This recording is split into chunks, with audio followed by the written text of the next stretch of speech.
Hello, bienvenue sur notre chaîne. Pensez à vous abonner à notre chaîne, à activer la cloche de notification, à commenter cette vidéo, à la liker, à la partager. Hello! Bon, je suis excitée comme une puce par cette vidéo parce que j'aime toutes les vidéos qui me permettent de vous montrer, de vous prouver à quel point une grande partie du succès est mécanique. Vous avez des processus, des outils qu'il convient de maîtriser pour faciliter votre route vers votre succès. C'est quoi votre définition du succès? Franchement, ça n'a pas beaucoup d'importance de savoir ce qu'est le succès pour vous. Quelle que soit votre définition du succès, elle est légitime parce que c'est la vôtre. Mon travail à moi, en tant que Success et Mindset Coach, c'est de vous faciliter la tâche en mettant à votre service des outils qui vont vous permettre d'atteindre ces objectifs. Et si vous connaissez mon travail, vous savez que les 3 piliers sur lesquels repose le succès, repose la réussite, repose l'expansion, c'est le mindset, la motivation et les mécanismes. Bon, alors, on est dans cette partie mécanisme. On va parler d'un truc dont on parle tout le temps et dont on parle tellement que ça a presque un effet de mode au point que plus personne ne sait exactement ce que c'est, les objectifs. Pourquoi et comment se fixer des objectifs? Pourquoi vous avez besoin d'objectifs? Vous avez besoin d'objectifs parce que la fixation d'objectifs est un mécanisme que vous pouvez mettre à votre service pour réaliser votre vision du succès. Quelle est votre vision du succès? Bon, alors, je vais commencer par vous expliquer pourquoi il faut que vous vous fixiez des objectifs et ensuite, je vais vous dire comment vous allez faire pour fixer des objectifs que vous allez atteindre. Tout d'abord, rappelez-vous que l'homme est un animal. Tout un tas de choses que notre cerveau fait, il les fait de façon instinctive en fait. Il les fait parce qu'elles sont irrésistibles, c'est le bon mot. En fait, à partir du moment où notre cerveau a un point focal ou un stimuli extérieur ou intérieur dit à notre cerveau, il faut que tu regardes là, le gars, c'est plus son péché de regarder dans cette direction. Eh bien, l'objectif est un point focal. Notre cerveau est intrinsèquement câblé pour répondre aux défis et objectifs clairs. C'est-à-dire que quand quelque chose est un peu flou, chasser une proie, ça c'est flou. Chasser un lapin, chasser un renard, chasser un aigle, ça c'est spécifique. Oui, moi je suis végétalienne, je chasse rien du tout, mais je voulais que vous compreniez l'idée. En gros, être heureuse, je suis désolée pour vous, je suis désolée, c'est pas moderne, ça fait pas mindful de dire ça, mais être heureuse, je suis désolée, c'est pas un objectif. En tout cas, pas pour votre cerveau. Votre cerveau va comprendre, ok, à l'intérieur du bonheur, voilà les différents piliers que je mets, voilà comment je mesure mon niveau de bonheur. Alors je vais dire à mon cerveau, voilà ce qu'il va falloir que tu ailles chercher, que tu ailles traquer, et là, votre cerveau sera en mesure de vous emmener vers ce plus de bonheur que vous êtes en train d'essayer d'atteindre. Donc, notre cerveau est intrinsèquement câblé pour répondre aux défis et aux objectifs clairs. La fixation d'objectifs va stimuler la plasticité cérébrale. Pendant très longtemps, je crois que jusque dans les années 70, alors ne me croyez pas sur parole, il faudra que je vérifie et on va vous confirmer ça quelque part. Ah non, c'est par là, quelque part par là. Jusqu'à peu, on considérait que quand on devenait adulte, notre cerveau cessait de grandir, de se transformer, de bouger. C'est faux. Tout au long de notre vie, notre cerveau est plastique. Ce qui veut dire que tout au long de notre vie, notre cerveau se réadapte encore et encore à ce qu'on veut obtenir, à ce qu'on croit, à ce qu'on fait. Et donc, la fixation d'objectifs va stimuler la plasticité de votre cerveau, permettant à votre esprit de s'adapter et d'apprendre de manière optimale pour atteindre ces objectifs. Qu'est-ce que ça veut dire? J'ai un point focal qui est mon objectif. Mon cerveau va se mettre en marche, va se mettre en mouvement, c'est le bon terme, va se mettre en mouvement pour essayer d'atteindre cet objectif que je lui ai fixé. Lorsque vous établissez des objectifs précis, votre cerveau va donc devenir un allié dans la poursuite de vos rêves. Parce que c'est précis. Comme c'est précis, le cerveau se met en mouvement pour essayer de faire de ce que nous considérons encore comme un rêve notre réalité, parce que notre cerveau déteste les écarts. Alors, qu'est-ce qu'il va faire? Il va se mettre à filtrer les informations pertinentes à la poursuite de cet objectif. Il va aussi se mettre à accorder une attention particulière aux opportunités qui vont vous rapprocher de cet objectif. Est-ce que vous avez compris ce que je veux dire? Si vous avez un objectif clair, le travail de votre cerveau, ça va être de filtrer les informations pour vous permettre d'aller en direction de cet objectif clair. En fixant des objectifs, vous allez en plus donner du sens à vos actions quotidiennes. L'être humain est à la recherche de sens. L'une des choses qui fait que nous sommes motivés, que nous arrivons à maintenir notre motivation, c'est le sens. Il y a d'autres facteurs qui sont intrinsèques à la motivation, mais la recherche de sens nous permet d'être motivés, de maintenir notre motivation. Donc, si vous avez un objectif clair, vous allez donner du sens aux actions que vous allez faire. Et en faisant ça, en plus, vous allez cultiver votre résilience mentale face aux obstacles. Qu'est-ce que ça veut dire?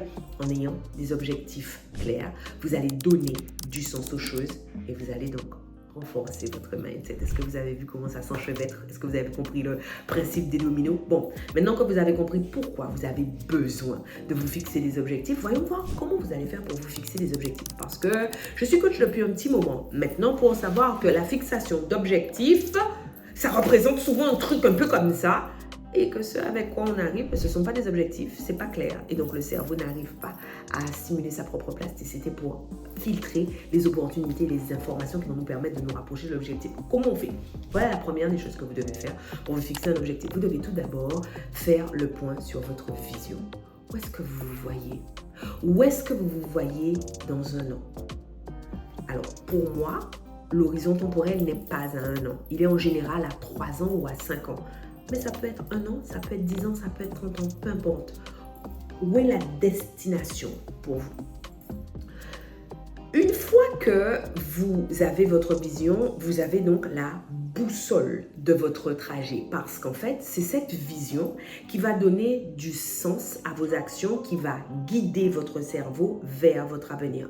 Par exemple, il arrive régulièrement quand je parle avec mes enfants, avec mon époux, avec les membres de ma team, que je leur parle de moi à 70 ans, sur ma berceuse, sur ma véranda, en train de parler, soit avec mon époux, soit avec mes enfants. Eh bien, lorsque j'ai ça en tête, parfois, souvent d'ailleurs, ça m'aide à trancher dans le quotidien en me disant est-ce que ça va me permettre de ressentir ce que je veux ressentir à 70 ans sur ma berceuse. Ça, c'est vraiment ma vision à très très long terme. Et ensuite, j'ai une vision à moyen terme. Dans 3 ans, je sais exactement où je veux être.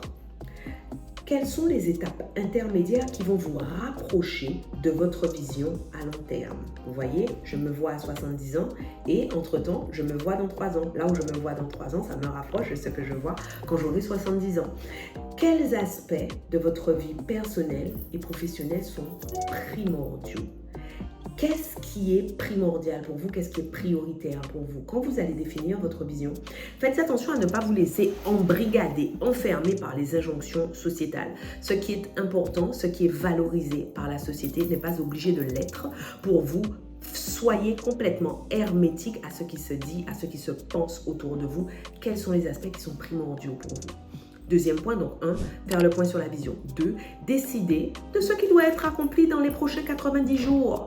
Avoir un rêve, c'est chouette. Avoir une vision, c'est extraordinaire. Ça donne une direction, c'est une boussole. Mais il faut agir en fait. Il n'y a pas d'objectif qui s'accomplisse comme ça, par l'opération du Saint-Esprit ou par la génération spontanée. Quand on reste couché sous sa couette, à regarder à écouter pousser les truffes et à dire ouais, je comprends pas, je suis pas motivé, en fait, on fait rien du tout. Il va rien se passer si vous écoutez pousser les truffes. Ce que vous devez faire, c'est définir ce que vous allez faire dans les 90 prochains jours. Pour donner vie à votre vision, il va falloir décomposer votre vision en une sous-vision. Voilà où je me vois à 90 jours. En fait, vous allez vous demander quelles sont les étapes spécifiques que je veux avoir passées, que je veux avoir traversées d'ici 90 jours. Et une fois que ça c'est fait en 3, là vous allez transformer ça, vous allez transformer cette vision et cette sous-vision en un véritable objectif. Vous devez éviter à tout prix les rêves vagues et abstraits. Oh, je veux la liberté financière, l'indépendance financière. De quoi tu parles? C'est quoi exactement pour toi la liberté financière? Est-ce que c'est tant de milliers d'euros de revenus passifs par mois, par an? Est-ce que ce sont réellement des revenus? Est-ce que ce sont réellement des revenus passifs? C'est quoi la liberté financière?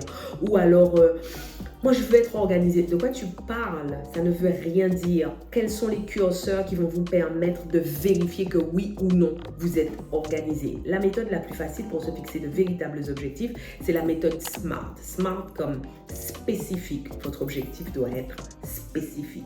SMART, M comme mesurable. Vous devez avoir un élément quantifiable à l'intérieur de votre objectif. A comme ambitieux. Il faut absolument que vos objectifs soient ambitieux. S'ils ne sont pas ambitieux, soyez tranquille. Votre cerveau ne va pas se mettre en mouvement pour aller les chercher. Il n'y aura aucune plasticité. Il ne va rien se passer et vous allez dire que vous n'êtes pas motivé. Ensuite, il faut quand même qu'il soit réaliste. Si votre job, alors que vous n'avez jamais couru de votre vie, c'est pulvériser le record du 100 mètres, du 100 mètres dans 90 jours, ça ne va pas fonctionner. Et ensuite, il faut qu'il soit borné dans le temps. C'est en fonction du temps dont il dispose que votre cerveau va vous proposer des solutions créatives vous permettant de vous rapprocher de l'objectif. Alors, il est possible que vous ayez déjà des objectifs. Quand vous avez commencé à suivre cette vidéo, vous aviez déjà peut-être des choses en tête. Reprenez vos objectifs et demandez-vous quels critères SMART je pourrais appliquer à mes objectifs actuels pour les rendre plus concrets et plus réalisables. Ou alors, demandez-vous comment les objectifs que j'ai en ce moment s'accordent à mes valeurs. Est-ce que vous connaissez vos valeurs? Si vous ne connaissez pas vos valeurs, je vais vous faire une autre vidéo pour vous apprendre comment on définit vos valeurs parce que ça, c'est fondamental. Avec la vision, c'est fondamental. Dites-moi en commentaire si vous voulez que je vous fasse une vidéo sur la définition de vos valeurs. En fait, la méthode SMART, c'est un outil qui va vous aider à définir vos objectifs. Chacun de ces éléments, spécifiques, mesurables, ambitieux, réalistes et temporels, est crucial pour une définition efficace de vos objectifs. Donc, chaque fois que vous avez un objectif, si vous avez déjà des objectifs ou si vous êtes en train de fixer des objectifs pendant que vous me regardez, demandez-vous comment je fais pour rendre mon objectif plus spécifique. Perdre du poids, ça veut rien dire. Perdre 5 kilos, perdre 15 kilos, perdre 500 grammes, là, ça veut dire quelque chose. Gagner plus, ça veut rien dire. Gagner 100 euros de plus, 1000 euros de plus, 100 000 euros de plus, ça veut dire quelque chose. Je possède un bien, ça ne veut rien dire. Je suis propriétaire d'une maison, d'un appartement, d'un bateau ou que sais-je. Ça, c'est un objectif. Ensuite, vous allez vous demander comment vous allez faire pour mesurer votre progression. Et c'est pour ça que vous avez besoin qu'à l'intérieur de la définition de votre objectif, vous ayez des éléments mesurables. Et maintenant, voilà le quatrième point. Vous allez mettre en place des habitudes et des routines. Je crois que ça, c'est la chose la plus précieuse de cette vidéo. On croit souvent que se fixer des objectifs, c'est la panacée. Non! Ce qu'il faut après, c'est mettre derrière des actions, des habitudes, des routines qui vont vous permettre de vous bouger même quand vous n'en aurez pas envie. Parce que j'ai une bonne nouvelle pour vous. Même si vous êtes excité comme une puce par votre objectif, par moment, vous aurez juste envie de rester sous votre coin. Est-ce que vous croyez que j'ai tout le temps envie de faire des vidéos YouTube ou des stories sur Instagram ou autre chose? Non, pas tout le temps. Il y a des moments où je dois m'auto-stimuler jusqu'au moment où j'arrive dans le dur de ce que je suis en train de faire et ça y est, mon cerveau s'est pris au jeu et le plaisir est là. Mais parfois au début, il faut que je stimule moi-même le plaisir et c'est OK. Les gens qui réussissent, les gens qui ont du succès sont des gens qui ne sont pas dans leur lit en train d'attendre que la motivation arrive. Sont des gens qui savent mettre derrière eux, sous leurs actions, des routines et des habitudes. La clé du succès réside souvent dans la mise en place d'habitudes et de routines cohérentes.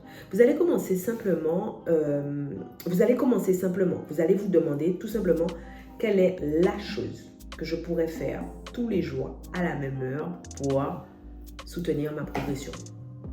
Je prends toujours le même exemple. Quand je m'éloigne de ma routine, la première chose que je remets dans ma routine, c'est ma douche glacée. Pour une raison toute simple. Je vis à Toronto, donc je vous garantis que la douche glacée, c'est pas la petite douche froide que je prenais quand j'étais à La Réunion, quand j'étais en Guadeloupe. En fait, ça me permet de commencer ma journée en faisant quelque chose de difficile. Et donc, ça me permet donc de commencer ma journée en renforçant mon mindset. C'est pareil, tous les jours, à la même heure, je descends et je fais du sport. Je ne suis pas une férue du sport en fait. Si j'ai du temps libre, la première chose que j'irai faire, ce ne sera pas du sport. Par contre, une chose est certaine. Je suis complètement droguée à l'état dans lequel je me sens après avoir fait ma séance. Je suis aussi complètement droguée à la fierté que je ressens à mon propre sujet après avoir fait ma séance. Mais au-delà de ça, ça me permet de me renforcer dans l'identité de celle qui fait ce qu'elle a dit qu'elle allait faire. Dans l'identité de celle qui prend soin d'elle pour mener la vie qu'elle rêve de mener. Faites quelque chose de simple. Parfois, ça va être quelque chose de directement lié à votre objectif et parfois, ça va être une action symbolique comme ma séance de sport ou comme ma douche glacée. Je sais, là où vous êtes là, 7 minutes, vous ne trouvez pas que ça soit symbolique, une douche glacée. Faire une séance d'abdos quand j'ai mal au genou alors que je pourrais simplement skipper mon workout et rester dans mon lit me permet de me renforcer dans cette idée. Donc, ce que vous allez faire, c'est que vous allez commencer par quelque chose de simple et vous allez, une fois que vous aurez solidifié la routine, une fois que vous ne pourrez pas faire autrement que faire la routine. Maintenant, je ne sais pas faire autrement. Quoi qu'il advienne, mes yeux s'ouvrent à la même heure dans mon lit. Il se passe toujours la même chose et j'ai beau essayer de toutes mes forces, je ne me rendors pas. Que je le veuille ou non, je vais descendre et faire ma séance. Quand la routine est devenue irrésistible, alors vous pouvez complexifier votre routine et ajouter des choses. Surtout, ne commencez pas par des routines complexes. Quelles habitudes pouvez-vous intégrer à votre routine quotidienne pour soutenir vos objectifs? Et comment allez-vous progressivement complexifier votre routine? 5e point, je crois que c'est le 5e, pratiquez votre routine tous les jours. La persévérance est cruciale. La persévérance renforce votre confiance en vous, votre mindset et vous confirme, vous conforte dans l'identité de celle qui fait ce qu'elle a dit qu'elle allait faire. Ça fait de vous la femme qui agit comme celle qui a déjà atteint l'objectif. Parce qu'une chose est sûre, vous qui a déjà atteint l'objectif, les routines, elle les a faites tous les jours en fait. Attention, ce n'est pas la routine qui vous mène au succès, c'est ce que vous mettez dans la routine et c'est la symbolique que vous associez à la routine. Donc, la persévérance est cruciale. Pratiquer votre routine chaque jour va renforcer les connexions neuronales nécessaires à l'atteinte de vos objectifs.